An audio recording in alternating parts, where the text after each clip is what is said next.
all, my name is Guillermo Sanchez and I'm a physicist working currently at Airbus. Today I'm going to talk about and analyze the mobility and transportation in Madrid. First of all, I'm going to define what is a smart city. A smart city is an urban area that uses different types of electronic data collection sensors to supply information which is used to manage assets and resources efficiently. The cities of the future have to face two big challenges in the field of mobility and transportation. First, facilitating movement through cities, often the last one. And second, facilitating access to public services to everyone. Madrid, in that dimension, is the sixth in the top of smart cities of the world. Let's begin talking about the metro. Madrid has a lot of stations in the whole urban area, with 15 lines to reach the outskirts and other small cities nearby. Madrid's metro is one of the best in the world in quality of service and installation. Furthermore, Madrid has train service called Cercanías that connects the most important places and with other cities, even in other towns or communities adjoining. Thus, this train is faster than the metro and it's better to cover large distance. And finally, in Madrid we have buses.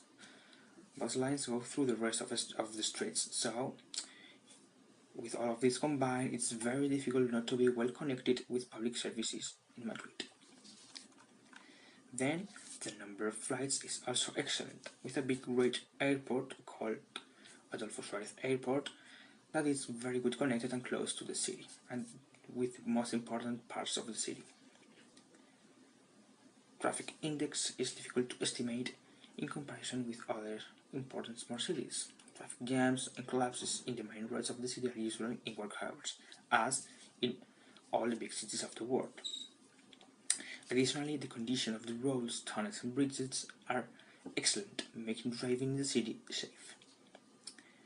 In the case of the bike sharing index, it has also an outstanding service, with many bike stations in the city, with number of bikes, high quality and not much expensive.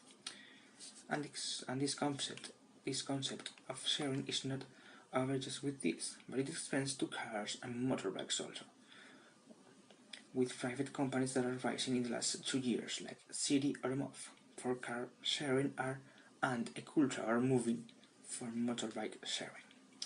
These services are very similar to the bike sharing public and uses electric vehicles, so it contributes to fight the contamination too. And finally, it's remarkable the taxi services. This dimension doesn't appear in the document of IS Business School, but it's important to the mobility. With the appearance of Cabify and Uber has suffered a revolution. Traditional taxi service had been around since the beginning and now has found competence, forcing to improve their performance and making better for the users.